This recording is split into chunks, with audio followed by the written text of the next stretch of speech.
Hello, everybody. Welcome to Fast Money Football here on the Parlay. It's Albert Vartanian here. As always, I'm joined by James Sharman. And James, we have to start with the marquee matchup of the Premier League weekend, and that was the Merseyside Derby. And I want to mention this.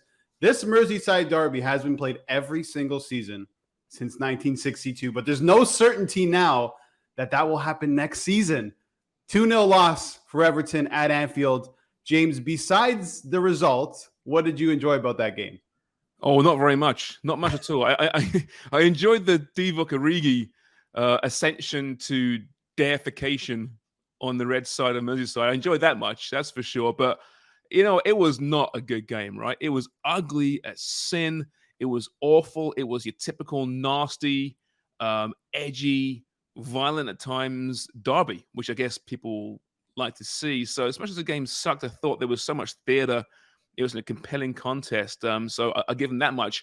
I'll give Everton a lot of credit. I'll give Frank Lampard a lot of credit. He entered that game knowing that he couldn't play with Liverpool. So they thought they'd become Atletico Madrid light, and just try and kill off any momentum, kill off any system approach by Liverpool. And it almost worked. They did a good job. They showed great passion, great tenacity. In the end, obviously, the better team won. But if I'm an Everton fan, I'm asking myself, where the hell is that, I don't know, passion and heart been all year long? Yeah. Because if they'd shown that up until now, they wouldn't be in this position. Simple as that. But if you only get up for big derbies, then that, I think, alone says plenty about your club. Yeah, it was the first time I saw a real fight from Everton. Like, hey, we're in a relegation battle right now. We're in that relegation race to get the hell out of there, and let's fight. And you know what? You're right. I mean, that's the only way they probably could have set up against Liverpool. It wasn't pretty at all. Atletico Madrid light is probably the best example of that. And I think it could have worked, but the finishing was horrible. The final, Anthony Gordon was in on goal a couple of times, missed the net. Richarlison, same issue. Doucouré was in on goal as well, missed the net. So I think if they had some better quality up front, it could have been a different game. But like you said, the better team won in the end. Well, I mean, they've only spent £1 billion or so, right, the last number of years. So it's not surprising they couldn't find a good striker. But, that was the issue. They couldn't, on the odd chances they got, and there weren't that many, let's be honest, but they're actually pretty decent chances, they couldn't convert. But when you give up 80% possession, you have to take advantage of your chances. Yeah. And that didn't help. I thought Anthony Gordon was really good, though. He's going to be a really good player for them. I think it was outstanding. Richarlison, wow. I mean, you understand where he grew up. Disturber. Oh my God. He is what they call a shithouser. He really is. I mean, things he was doing out there, the time wasting was just so obvious. And then the kick out, of course, at the end, he should have been sent off for that on Jordan Henderson. There was some, listen, Everton probably should have got a penalty as well, I think, at one point with Gordon. But then Gordon also dove earlier in the game, which probably painted him with a certain brush, according to the referee. So the Everton fans could be feeling somewhat aggrieved. But like I said, over 80% possession given away, you have to take advantage of your chances. I'll tell you, when I saw that Burnley had won in the morning, I thought, ooh, that isn't good for Liverpool. Because it tells me that Everton truly are going to be a desperate team in that match. And they played like a desperate team. It might be too late for them now. I don't know. There's some tough games coming up for Everton. But they showed some fight, like you mentioned there. Just where has this fight been? Where's it been all year long? Because player for player, they're better than most teams, I think, around them. But they've lacked that urgency all year long until the big derby. Yeah, for Everton, 1 point from their last 12 away, just one win on the road. Worst away team in the Premier League. Up next for them, Chelsea at home, Leicester away. 3 of their last 6, James, away from Goodison Park. Based on their performance and based on what we've seen, I don't expect them to get much from any of those games away from Goodison Park. So it's going to have to come down to those 3 games, I think. Yeah, I mean, even Frank Lampard said how poor they've been away from home, but really good. He actually said fantastic at home, and then he did correct himself, said, well, very good at home. They've been better, but they're hosting Chelsea next, right? And Chelsea are a team in some turmoil. We know that. They're not playing really very well either, so maybe there's a potential there, but it would be a surprise. And then you're at Leicester, you're at Arsenal to end the season, right? So I mean, watch out. You're at Watford as well, right? And that's a huge match, obviously. That's a match that becomes a must-win and then against Brentford and Crystal Palace, right? Two winnable games, albeit Brentford's playing great football right now. Palace, not so much. There's points to be won there, but I mean, I know I said last time out, I said, listen, I think Burnley's going down, but then they won this week and everything changes, right? So it's going to come down to that final couple of weeks. Burnley's at Watford next game. Yeah. Another, like I said before, for Everton, that's huge. They're at home to Villa. Then they're at Spurs back-to-back, right? Which is interesting. They took on Villa and then Newcastle to close the season at Burnley as well. So, man, it's going to be a dogfight. It really is. It looks to be between those two teams. So I think Leeds will do just enough to stay out of there. Yeah, big game for Leeds today, and we'll get into that as well. Everton, by the way, haven't finished lower than 12th since 2004. So this is a massive drop for them. Let's look at the other side, the top of the table, a dogfight there as well. Just 1 point splits Liverpool and Manchester City. Once again, City winning. Gabriel Jesus, 4 goals. Why do they need a striker? They have him. He can score some goals. He's actually rumored now to go to Arsenal, which means Holland can come into Man City. But that's a whole nother conversation. I want to talk about the Champions League, James. So some pretty big ones coming up this week for Liverpool and City. How big of a, because we look at the run and we're like, well, you know, they can pick up points here, drop points here, but that doesn't really matter this season in the Premier League because anything can happen. City can go to Palace and draw 0-0. Like these things happen. But when you look at the Champions League and the massive games that are coming up, semi-final Champions League games wrapped around the Premier League season, how much of a factor are those games going to play into this title race? Yeah, it could be considerable. Look at City, for example. After the Atletico battles, they weren't great against Liverpool in either of those games. And even before then, in the previous round, when they beat Sporting Lisbon against Spurs, they had a loss, and then they drew a game as well. So they haven't really responded that well in the recent history following a Champions League game. Liverpool, on the other hand, had done much better. Against Villarreal, obviously, there's going to be a big battle for them. But in the previous rounds, they've won games coming out of Champions League weeks, which is actually surprised me somewhat. I thought they'd be similar to City, but they play quite well. So it'll come down to it for sure. I mean, listen, the quadruple's still on for Liverpool. We know that. It's still incredible. But they're still, obviously, it's in City's hands given the state of the table right now, although City did also close the gap a little bit with goal differential this past weekend. It's going to be, I mean, listen, what's the priority, right? I think that's the important thing here. For City, the priority, I think, is Champions League. For Liverpool, this is hard to say, but I think it's probably Premier League, just about. But at least the Champions League's in their destiny, right? Whereas the league isn't, but they need City to drop points at some point. So, I think it'd be really important. The depth of these squads will come into play. Been saying it all year long. Both teams are very deep. And when Liverpool has Divock Origi, the super sub coming off the bench, that's something that perhaps City don't have. I joke somewhat there. I love the comments, by the way, Albert. Do you hear Jurgen Klopp talking about Origi post-match and how he's a world-class striker? He's an absolute legend. It's like, yeah, we all love Divock Origi. He's really scored some big goals, but I wouldn't say he's world-class just yet. He might score goals when he leaves. And it almost seems that Klopp almost wants him to leave because after all these performances, he'll come out and start saying, oh, it's amazing. When he leaves, we're going to regret it. It's going to be awful. When, okay, well, he hasn't left. Are you trying to push him out the door here a little bit, Jurgen?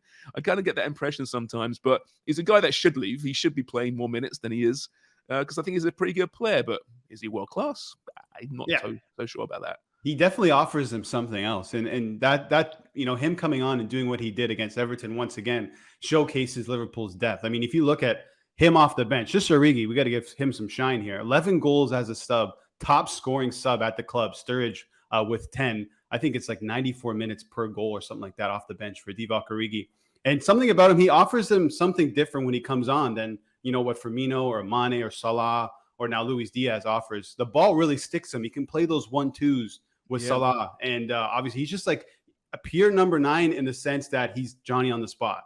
That's exactly. That's who he is for Liverpool. A fox in the box, right? And he's more of an imposing figure, perhaps, and he's good in the air. And we saw the assist, the second assist. They should give out second assists, by the way, in soccer. He should have got one for that pass to Salah in close, like you mentioned there, and Salah over the top. And then, of course, the goal. But I think he does add something different, and perhaps it's something that Liverpool need to look at if they do lose him, to bring in someone who can offer something a little bit different to what they have up front with those, top 3, top 4 or 5 forwards they have. They're all somewhat similar, aren't they? I think you need to have a presence up there as an option as well, and it's paid off. He scored, I think, the second most goals ever in Merseyside derbies behind Steven Gerrard, Wow. a guy that plays once every 6 months. It feels like Yeah. it's amazing. I wonder if these cameos will get him into the Belgian squad as maybe the number one striker based on what we've seen from Romelu Lukaku this season. But yeah, back to Liverpool and Manchester City in the Champions League. I just want to run through it quickly. Liverpool's fixtures. They have Villarreal up next away, Newcastle, Villarreal again, and then Spurs. So tough games. And then City, Real Madrid, Leeds away, which that could be a massive game considering Leeds still not quite safe. And depending what happens today against Crystal Palace, they might be really up for that matchup. And then Real Madrid again at Newcastle, who can really play a huge part in this Premier League title race. It's tough. I really want to be like, hey, this team's going to win it, that team's going to win it, and I can ask you that every single day, but it's just too unpredictable. It is. And listen, there are definitely opportunities for points to be dropped there. You mentioned at Leeds. Leeds are a different team right now than Jesse Marsh. Newcastle's playing some of the best football in the Premier League right now. I think since Eddie Howe arrived, they've got the second most points behind Liverpool. And they both play Newcastle. Listen, the Reds have the tougher schedule. It's simple as that. Outside the Champions League, obviously, in the league, they have got a slightly tougher schedule, which is why I'd still say if I had to bet on who's going to take this title, I'd still say City. But it really, like you said, it means nothing. It's unpredictable. Points are definitely there to be taken by some opponents here. Spurs could be a huge factor in this race, for example, right? But it might come down to those Newcastle games for both these teams that dictate who wins the Premier League this season. So Newcastle, hey, they're in contention for the Premier League title in a kind of weird kind of way this year around. So I think it's great. I mean, here we are, 6-7 games left in the season, and there's 1 point between the top two teams. The top four's not settled just yet. There's still a place to fight in the relegation battle. I mean, This is what you want from your league, isn't it? Speaking of the top four, let me give you a brief recap of what happened this weekend. Arsenal beat United. That was a pretty easy game for them. Spurs dropped points to Brentford. West Ham lost late to Chelsea. And remember, Wolves, they lost again. The table looks like this at the moment. Arsenal in fourth, 2 points up on Spurs. United trail by 6 points. And West Ham are 8 back, James. Down to North London here? Yeah, I think so, yeah. Listen, West Ham know that their best chance to qualify is through the Europa League. Right, they'll focus on that. They're not going to catch those teams in top four race. No. United, well, we've been down that path a couple of times the last few weeks. I'm sure we'll do it again. It's Spurs, it's Arsenal. You got the North London derby coming up really soon, man. That is going to be one of the biggest we've ever seen. Obviously they want to be fighting for titles right now, but top four for both these teams is crucial. There's rumors just yesterday about Antonio Conte going to PSG when Pochettino gets fired finally, which is going to happen apparently. So that started now. Now, is that his people dropping hints here? I don't know. So he has to finish top four. If Spurs don't finish top four, I think we can agree Conte is going to leave. As for Arsenal, they've shown patience with Arteta. It's great to see, and they're playing good football again, finally. But they're inconsistent. I think for both these teams, top four is crucial, which makes the run-in so full of theatre and drama for both these clubs' fan bases. Speaking of Manchester United, Ralf Rangnick, he's very outspoken, I've noticed the past couple of weeks. It's almost like he doesn't care anymore what anyone thinks. But he essentially said United are out of this race, which I think they are. I mean, they're too far back. They're not playing well. I was looking at the table. I'm like, who are the easiest teams to play in the Premier League right now? Honestly. And if you go through it, I think Manchester United might be at the top of that list, maybe them and Watford. And that's really telling of how far they've fallen and how much this team just isn't buying into Ralf Rangnick. So my question to you is, what now for Manchester United? Well, it's just a clear out, isn't it? You can't clear out the whole team. We know that. Erik ten Hag's going to be watching this team very closely from this point on and talking to those inside the club, the senior leadership, within the room, not so much the players maybe, but the coaching staff. Darren Fletcher will be key, I think. It's good that Rangnick's going to have a pretty senior role and advisory role because he's now been on the ground. He's seen these characters in this room and who's not pulling their weight, who's not the guy you want to fight for. So they've got to decide if they're going to make this big cultural change, which is what keeps being mentioned, and big clubs must do this now and again, and clearly that team needs it, then you've got to move out some veterans. And there's a lot of players on that team that just aren't united. Paul Pogba stands out. What happened to him? World-class player. He's terrible right now. They're soft up the middle. The talent's not bad. They've got some good players there, but just not good enough. When Jesse Lingard, see Paul Scholes post-match was talking about, he goes, what was it? He said essentially, I don't think Jesse Lingard will mind me saying this, but I was texting with him and he's saying the room's broken. Right? Jesus. So, oh my God, it's so broken, right? Does Ronaldo stay? Does he not stay? I mean, if I'm Right. Ronaldo, I'm looking for the first ticket out of town right now because you're coming to the end of your European career. You want to do it. He should be in a team that could win a championship, I think. I think Yeah. he's still good enough in some Yeah. role. He's got to get out of there. Poor old Harry Maguire's getting bomb threats now at his house. Yeah. He was dropped this week. Does he want to be part of this? The solution there? It's just going to be, okay, who wants to be their number one? Who's in for the fight? Okay, and who's demonstrated they can fight?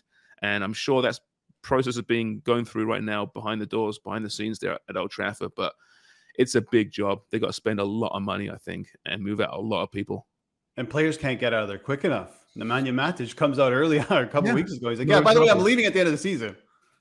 I don't Another want to be here example. I anymore. know when players do that, I don't get it. You see it all the I time. don't get it right? either. But we're I seeing think it with that's Chelsea. really telling, James, of what's going on over there in terms of the culture. Yeah, they've quit. And like you said, they are the easiest team the last couple of weeks. Liverpool are. and then Arsenal. I had no doubt who was going to win those games. And I've never thought that before about a United team. Even less than great United teams, I've always thought, well, there's a chance they're going to just hit top gear. Yeah. But this team, no. They've quit. They've quit on the interim manager. They're quitting themselves. They've got their agents, I'm sure, trying to get out of that club. It's as broken a group as I think I've seen in the Premier League for a very long time. Yeah, and up next, Chelsea, Brentford, Brighton, Palace. I wouldn't back them in any of those games. Not a chance. Quickly, a touch on West Ham. Obviously, they lost late. Heartbreaker. So they're out of the top four, but it's Europa League for them. At the moment, just a quick look at the odds. They're plus 200, one of the favorites to win it all. They're going to take on Eintracht Frankfurt. Then they have Arsenal, Frankfurt again and then Norwich. So I'm expecting a ton of rotation from West Ham, but it'll be interesting to see them now go all in the Europa League and not have to worry so much about their depth, in the Premier League. Yeah, exactly. And they've got some injuries there. Hogbona's out. Obviously, that's a bit of a loss there, but they're focusing purely on the Europa League. They can qualify for the Champions League, right, by winning the Europa League. I mean, it's incredible they got this far. Now, that's not to dismiss Eintracht Frankfurt by any stretch. They're a good team. But then again, they're kind of a mid-table German team. They've shown some great things this year in the Europa League, like West Ham have. But they're not a world beater. I think it could be a very close contest. I look forward to seeing that one, actually. But yeah, West Ham it'll be transformative for them to qualify for the Champions League. Simple as that. They have got a big stadium that didn't cost them anything. It might not be the best stadium in the world per se, as far as sightlines and that atmosphere, but financially, it can be a cash box for them. So if they get to that level of Champions League football, just for one season, and the TV money and the prize money with that could really transform this team into what they think they can be. And that's a team that can be in the conversation for European football every year. Maybe not a title winner, but a conversation for that. Yeah, and I think people need to understand how difficult it is to manage the Europa League and trying to finish within the top four when you have a team that's not so deep. And I think West Ham have been doing such a good job. So good luck to them. But we got a Premier League matchup today, James. Crystal Palace at home to Leeds, plus 225, Palace plus 120. This is a massive game for Leeds. They're still not completely safe, just 4 points above the drop. How do you see this one playing out? Hey, man, listen, it's the Jesse Marsh, Patrick Vieira, New York Derby, right? Yeah, oh, that's right, yes. Red Bulls and New York City FC. They played I think 10 times. And I think Marsh had the slight edge, 5 wins to 4, I think it was. Listen, Leeds are a different team under Jesse Marsh. 4 not wins, bad. 1 draw, 1 loss, playing really good football again. It's amazing that unpopular hiring, bit like at Burnley, is actually turning out pretty well right now. And they're still desperate. They've got plenty to fight for, whereas Palace have the flip-flops on. They've done their job. They're going to survive. I mean, 37 points is less than I thought they'd get, but let's be honest, they're safe. So they've done their job. Less to fight for. I think Leeds are going to be the team to beat in this contest. And they're a team that we said before could really surprise some big clubs down the stretch run because they're looking very different. Don't forget, under Bielsa, I mean, they were a good team at times, right? They played some great football and they were not a walkover. It wasn't a great season, but they've really found their mojo again. They're defending a lot better right now. So I'm thinking Leeds in this one, absolutely.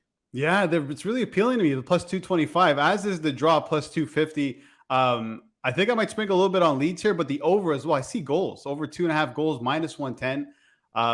Just looking at some of the interesting notes coming out of this game, Calvin Phillips expected to start for Leeds. And I think that is maybe the most important piece of news heading into this game because how important he's been to Leeds, especially during that Bielsa era. But now slot him into this team who's been so good going forward and defensively under Marsh. I think they have a real shot of upsetting Crystal Palace here. Yeah, I wonder if Kevin Phillips wasn't injured this year. I wonder if Bielsa would still be there, because I agree with you. I think he would. I really think he would. I mean, losing, Bamford for a long amount of time, Phillips and Liam Cooper, you lose a spine of your team. I mean, that's especially any when team. you don't have the quality to match up with some of the top teams in the league. It's going to hurt you. Any team loses its spine for most of the season, which is what happened. They're going to struggle, right? And Phillips provides that real steel in the midfield, which they've really missed. So, enjoy him while you can. This might be the last little few games for him at Leeds, because there'll be some big clubs coming in for him. There's going to be a lot of transfers this summer. It should be really exciting, actually. And I think Phillips would be one of the highest priced talent moving from Leeds, which hopefully he stays. I want to see him stay, because I want to see what Jesse Marsh can do with this team, full strength. But he's the real deal, and he'll be starting for England at the World Cup in November. So we almost forget about him, right? Because he's been out so much this year. But what an important player he is. Yeah, he was excellent at the Euro. So that's it. So me and James are both backing Leeds plus 225. Over 2.5 goals is another shout I like, minus 110. That's it for Fast Money Football. Please enjoy the game today. Make sure you follow James Sharman at James Sharman on Twitter. Follow me, please, at The Real Bird V, and head over to parlay.tv for more parlay content. Take care.